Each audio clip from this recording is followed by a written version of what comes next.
Depression की last stage है। Depression की ये लास्ट स्टेज है जिसमें जो है पर्सन सुसाइड अटेम्प्ट कर लेता है। यूनिवर्सिटी का प्रेशर था, लेकिन अब 2-3 कहानियां सामने आ रही हैं। अब ये कहा गया कि फातिमा जो है अपनी सुसाइड कमिट करने से पहले 30 मिनट्स जो है वो किसी से फोन कॉल पे बात कर रही थी। फैमिली की भी इन्वॉल्वमेंट है, अगर उसने फैमिली की वजह से भी किया तो ये कौन सी स्टेज है कि लाइक फैमिली से आप डिस्कशन ना कर पाओ। हम बच्चों को जज्बाती तौर पर मजबूत नहीं बना रहे। अस्सलाम वालेकुम जी, मुझे कहते हैं मोमिना अली और आप देख रहे हैं ज़ेब टीवी। हमारे साथ है साइकोलॉजिस्ट जिनका नाम है फतीहा। यूनिवर्सिटी ऑफ लाहौर में इंसिडेंट हुआ आज से एक माह पहले 2025 के बिल्कुल एंड पे अवैस नामी एक बच्चे ने सुसाइड कमिट कर लिया और 2026 के स्टार्ट में फातिमा नामी एक लड़की ने सुसाइड कमिट किया जो कि फर्स्ट सेमेस्टर की स्टूडेंट थी। अब उन्होंने सुसाइड क्यों कमिट किया, उनकी वजूहात अभी तक सामने नहीं आई, लेकिन हमारे साथ साइकोलॉजिस्ट मौजूद है, इनसे जानते हैं। अस्सलाम वालेकुम मिस। वालेकुम सलाम। कैसी हैं आप? अल्लाह का शुक्र, आप बताएं आप कैसे? मैं ठीक हूँ अल्हम्दुलिल्लाह। ये बताएंगे आजकल की जनरेशन में इतना सब्र क्यों नहीं रहा, कि उनके अंदर इतनी बर्दाश्त क्यों नहीं है, वो सुसाइड क्यों कमिट कर रहे हैं, इसकी क्या रीजन है? आजकल की जितनी भी हमारी जनरेशन है ना, उसमें वाकई ही सब्र नहीं रहा। इन लोगों को शादियां भी जल्दी करनी है, ब्रेकअप्स भी जल्दी करने हैं, बच्चे भी जल्दी पैदा करने हैं, अलहदा भी जल्दी होने की जल्दी की दौड़ लगाई है। किसी की कोई भी बात बर्दाश्त नहीं करते। बस इन्हें यही चाहिए कि हर चीज सडन मिल जाए, हर चीज फौरन से हो जाए, और ऐसा नहीं होता। सब्र जो है वो आपके घर से शुरू होता है। बच्चों की तरबियत में ही सब्र नहीं है। अच्छा, तो हमने ये देखा कि जो अवैस का केस था उसमें ये कहा गया कि उसके ऊपर प्रेशर बहुत था, वो प्रेशर बर्दाश्त नहीं कर सका अपनी टीचर का, इसलिए उसने सुसाइड कमिट किया। क्या इंसान जो है उसके अंदर प्रेशर की क्या टर्म्स हैं कि वो क्यों उसके अंदर बर्दाश्त क्यों नहीं है? अगर बात करें मोमिना तो आ जाता है इन्वायरमेंट और माहौल की।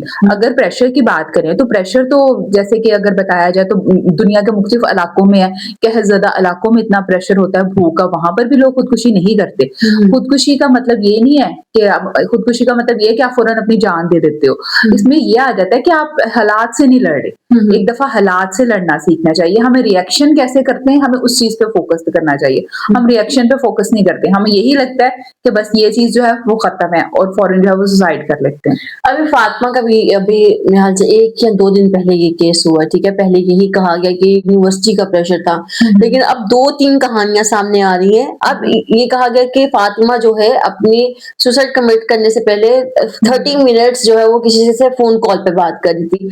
अगर तो ये किसी के साथ अफेयर है तो क्या किसी के साथ अफेयर में आप सुसाइड कमिट कर सकते हो? और ये कौन सी स्टेज आती है जब आप ये सोचते हो कि यार यहाँ पर मैं एंड है, ये मेरे रिलेशन का एंड है, तो मुझे सुसाइड कमिट कर लेना चाहिए? बिल्कुल, अगर बात करें सुसाइड कमिट की या मतलब खुदकुशी की, तो उसमें यही आ जाता है कि डिप्रेशन की लास्ट स्टेज है। डिप्रेशन की ये लास्ट स्टेज है जिसमें जो है पर्सन सुसाइड अटेम्प्ट कर लेता है, और ये सबसे ज्यादा क्रिटिकल और खतरनाक इस सिचुएशन को बोलते हैं, जिसमें उसे कुछ नजर नहीं आता और वो यही कहता है कि मैंने मरना है और मरने में ही बेहतरी है। और इसके जो सिम्टम्स हैं, साइन है, कुछ टाइम पहले भी आपको शुरू हो जाते हैं। अच्छा, इसके क्या क्या सिम्टम्स है कि अगर हम मैं या मेरे साथ कोई भी लोग मुंसलिक हैं, कोई इस तरह सोच रहा हो कि मैंने सुसाइड कमिट करना है, तो सामने वाले इंसान को पता चल जाए? इसमें सबसे बड़ी वजह ये भी आ जाती है, जैसे कि उस यूनिवर्सिटी की बात करें, उस यूनिवर्सिटी में सेम उसी जगह पे ही सेकंड अटेम्प्ट हुआ, तो उसमें एक बच्चा जो है जो पहले ही डिप्रेस है, उसे ये मिल गया आइडिया कि यहाँ से गिरकर भी तो जान दी जा सकती है। जैसे कि आपको पता है मीनारे पाकिस्तान और इन चीजों बड़ी बड़ी ऊंचाई वालों को क्यों बंद कर दिया गया कि लोग जो है वो वहां पे दोबारा ना आए, क्योंकि मेंटल हेल्थ के जो ट्रॉमास के लोग होते हैं उनको बस एक जगह चाहिए होती है। आपको पता है खाना काबा को भी मतलब ऊंचाई को बंद कर दिया था, लोग वहां से गिर के भी जो है खुदकुशी करते थे। सबसे पहले तो हमें इस तरह की जगह पे जहां एक दफा इंसिडेंट हो गया ना, उसके इर्द गिर्द कम से कम कोई बाउंड्रीज है, कुछ चीज तो लगाते यूनिवर्सिटी वाले कुछ भी, कि वहां पे दूसरे लोग ना आते, दूसरे बच्चे ना जा सकते। फिर आ जाती है मेंटल हेल्थ की बात। हमारी ज़हनी सेहत जो है वो बहुत ज्यादा इंपॉर्टेंट है। अगर आप अपने इर्द गिर्द किसी को देखते हो या वो बहुत ज्यादा खुश अखलाक हो जाता है या बहुत ज्यादा हद से ज्यादा जो है खामोश हो जाता है, ये दोनों तब्दीलियां हैं। अगर कोई इर्द गिर्द आपके है और हद से ज्यादा खुश अखलाक है, तो मजीद हो सकता है कि वो ना हो और सिर्फ जो है वो एक दिखावा कर रहा हो। अगर चुपचाप है, कोई ऐसी बात कर रहा है दिल दुखाने वाली, तो पता करना चाहिए, अपने इर्द गिर्द अपने प्यारों का ख्याल रखना चाहिए। तो आपने बताया कि यहाँ तो वो बिल्कुल खामोश हो जाता है, यहाँ वो बहुत ज्यादा खुश रहने लग जाता है, खुश अखलाक हो जाता है। तो हमारे इर्द-गिर्द बहुत सारे रिलेशंस हैं। अगर हम यूनिवर्सिटी की बात करें तो टीचर्स हैं, हमारे फ्रेंड्स हैं, घर की बात करें तो बहन-भाई हैं। तो इंसान के अंदर जब उसको लग रहा होता है कि हर चीज़ खत्म हो रही, तो वो किसी से बात क्यों नहीं करता कि मैं इस चीज़ को रिज़ॉल्व करने की कोशिश करूँ? अगर बात करूँ तो पेरेंट्स की और उस्ताज़ा की, हम लोगों ने अपने बच्चों को इस काबिल ही नहीं बनाया कि वो किसी से प्रोफ़ेशनल हेल्प लेके जाएँ। सबसे पहले आता है एतमाद। अपने बच्चों में ये एतमाद जो है वो बहाल करें कि अगर उन्हें ज़िंदगी में कोई मसला है, कोई भी कुछ है, हमने बच्चों को सिर्फ़ नंबरों की दौड़ में लगाया हुआ है। 90% लाओगे तभी बेहतर होगा, 80% लाओगे तभी अच्छा होगा। उन्हें ज़िंदगी में एक हकीकी इंसान बनने का मौका ही नहीं दिया। आईक्यू पे बात करते हैं, तुम्हारा आईक्यू इतना होना चाहिए। इमोशनल इंटेलिजेंस पे कोई भी बात नहीं करता कि वो कितना ज़्यादा बर्दाश्त कर सकता है, उसका जज़्बाती रवैया कितना स्ट्रॉन्ग है। इस चीज़ पे कोई भी बात नहीं करता। इसीलिए बात करने की ज़रूरत है तो इस चीज़ पे कि वो जज़्बाती तौर पे कितना मज़बूत है। हम बच्चों को जज़्बाती तौर पर मज़बूत नहीं बना रहे। अभी जो फातिमा वाला इंसिडेंट हुआ, इसमें तफ्तीश में ये भी बात सामने आई है कि उसके भाई ने उसको नया फ़ोन लेके दिया आज से 1 या 2 रोज़ पहले। इससे ये बात भी लग रही है कि लाइक फैमिली की भी इन्वॉल्वमेंट है, अगर उसने फैमिली की वजह से भी किया, तो ये कौन-सा स्टेज है कि लाइक फैमिली से आप डिस्कशन ना कर पाओ या फैमिली को अपना मैसेज कन्वे ना कर पाओ? अगर बात करें तो फैमिली की, कहीं न कहीं हम आजकल के दौर में बहुत ज़्यादा मजबूत हो गए हैं। बच्चों को आगे बढ़ने का मौका तो दे रहे हैं, लेकिन उनके लिए वक़्त नहीं है। वालिदैन के पास भी उनके लिए वक़्त नहीं है और बच्चे जो हैं वो सोशल मीडिया से इतने ज़्यादा अटैच हो गए कि नहीं है। ये जो लोग खुदकुशी करते हैं, मैंने एक रिसर्च पढ़ी है और बहुत से स्टूडेंट्स को, बहुत से पेशेंट्स को डील किया है, उसके बाद मैं इस रिज़ल्ट पे पहुँची हूँ कि बचपन के कोई ना कोई ट्रॉमास होते हैं। इन बच्चों को बेहतर तरीके से डील नहीं किया जाता, जो ट्रॉमास उनकी पर्सनैलिटी में ही रह जाते हैं अच्छा, और ये किस सुसाइड तरह करते के हैं। ट्रॉमास हो सकते हैं? मतलब अगर आप हमारी ऑडियंस को तो नहीं पता ना, ये ट्रॉमास किस-किस तरह के हो सकते हैं? फॉर एग्जाम्पल ट्रॉमास में ये आ जाता है कि बच्चे की किसी बात को निग्लेक्ट कर लेना या बहुत ज्यादा बच्चे को पैम्परिंग चाइल्ड बना देना। पैम्परिंग चाइल्ड कैसे? बच्चे की हर ख्वाहिश बोलने से पहले ही हासिल कर देना। बच्चे में क्या होगा? सब्र कम हो जाएगा। यही चीज अब वो बाहर के माहौल से भी मांगेगा। बच्चे का कैलिबर इतना है ही नहीं है, उसका आईक्यू लेवल इतना है ही नहीं कि वो इतनी मुश्किल पढ़ाई कर सके। हमारे मुआशरे में क्या है, इसको डॉक्टर और इंजीनियर ही बनना है। ये भी एक बहुत बड़ा स्ट्रेस है जो वालिदैन। हम स्ट्रेस की बात करें तो ये बात सामने आई कि वो फर्स्ट सेमेस्टर की स्टूडेंट है, आप भी फर्स्ट सेमेस्टर से होके ही हैं, मैं भी होके हूँ, ठीक है। हमारे फर्स्ट सेमेस्टर में इतना प्रेशर तो नहीं होता कि वो सुसाइड ही कमिट कर ले। अगर बात करें कॉलेज का और यूनिवर्सिटीज के माहौल में काफी डिफरेंट होता है।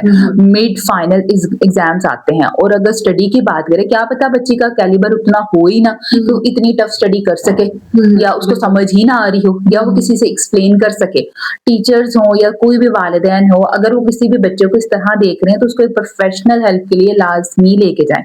कोई भी किसी पे टैग नहीं लगा रहा है कि कोई पागल है या साइको है। ये लोगों की सोच है, कोई भी नहीं है। पागल लोग तो जाते ही नहीं है हेल्प लेने। आप ज़हनी तौर पर ठीक हैं, इसीलिए आपको हेल्प की ज़रूरत है।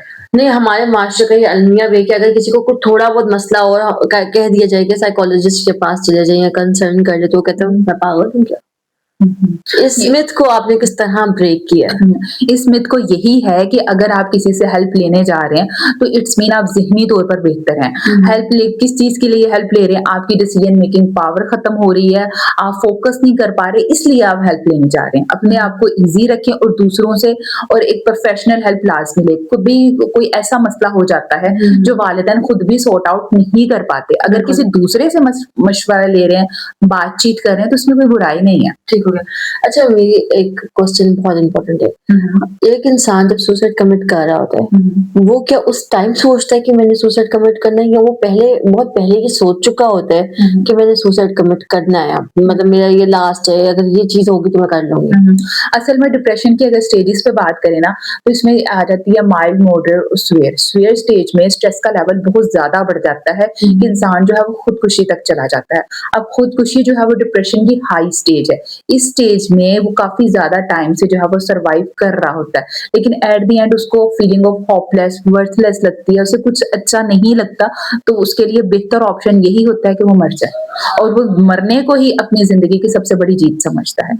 अब कुछ लोग सिस्टम पे बात करते हैं, आपको पता ही है अगर पाकिस्तान का सिस्टम ऐसा है तो जापान में सबसे ज्यादा जो सुसाइड्स हैं वो जापान में होती हैं। जापान का सिस्टम कितना अच्छा है, कितना वहां पे है, इसका मतलब हालात और वाकयात नहीं, आपकी विल पावर जो है वो मजबूत होनी चाहिए। तो आप बीइंग अ साइकोलॉजिस्ट आपके पास क्या ऐसे कभी कोई केसेस हैं जो आके आपको बताएं कि यार मेरा दिल करता है कि मैं मर जाऊं और मेरा दिल करे कि मैं आपके पास आऊं, शायद आप मेरी लास्ट होप है, इस तरह के कोई केसेस आपके पास आए हैं? बिल्कुल, बहुत से केसेज़ आते हैं ऐसे यहाँ पर भी और हॉस्पिटल्स में भी काफ़ी ज़्यादा मतलब केसेज़ आ रहे हैं कि मतलब उनको यही लगता है कि लास्ट होप है, अब ज़िंदगी खत्म है। उन्हें कहा जाता है कि ज़िंदगी को दोबारा से ही तो शुरू करना है। अगर कोई इस तरह की सीवियर स्टेज में है तो उसको साथ मेडिसिन और साथ जो है वो थेरेपी दोनों चीज़ों की ज़रूरत होती है। विदाउट मेडिसिन ठीक होना फिर थोड़ा लेट होता है, इसीलिए मेडिसिन और थेरेपी दोनों के ज़रिए उसको ठीक किया जाता है। और ये जो मेडिसिन दी जाती है ये क्या आपने लाइफ टाइम वो यूज करनी होती है या कुछ टाइम के बाद वो खत्म हो जाती है? कुछ टाइम के बाद वो खत्म हो जाती है, लेकिन इसमें जो मोस्ट इम्पोर्टेंट चीज़ आती है वो है आपका लाइफ़स्टाइल, कि आपने अपना लाइफ़स्टाइल चेंज करना है। जब तक आप अपना लाइफ़स्टाइल चेंज नहीं करोगे ना, आप ठीक नहीं होगे। ठीक है। तो जाते-जाते हमारे देखने और सुनने वालों के लिए कोई एक पैगाम खास तौर पे उन लोगों के लिए जो जिनको लगता है कि बस ज़िंदगी खत्म है और इसके बाद यही है कि हम ज़िंदगी खत्म कर लें। हाँ, मैं लास्ट पे यही मैसेज देना चाहूँगी कि ज़हनी सेहत जो है वो बहुत ज़्यादा इम्पोर्टेंट है। अपनी ज़हनी सेहत पे कभी भी कॉम्प्रोमाइज़ मत करो। अगर आप ज़हनी तौर पर हेल्दी हो तो आप फिज़िकली तौर पर ऑटोमैटिकली हेल्दी हो। हर उस चीज़ से, हर उस रिश्ते से अगर आपको लग रहा है कि ये मुझे क्रिटिसाइज़ कर रहा है या मेरी मेंटल हेल्थ इफ़ेक्ट हो रही है, तो उससे थोड़ा डिस्टेंस रखें। Thank you. जी, तो हमारे साथ मौजूद थी डॉक्टर फ़तेहा जिनका कहना ये था कि आपको अपने माइंड को इतना स्ट्रॉन्ग करना है, अपने ज़हन को इतना स्ट्रॉन्ग करना है कि आप हर तरह के हालात से लड़ सकें। इसी के साथ अपनी मेज़बान मोमिना अली को दीजिए इजाज़त, फिर मिलेंगे नेक्स्ट प्रोग्राम के साथ। अल्लाह ने के बाद।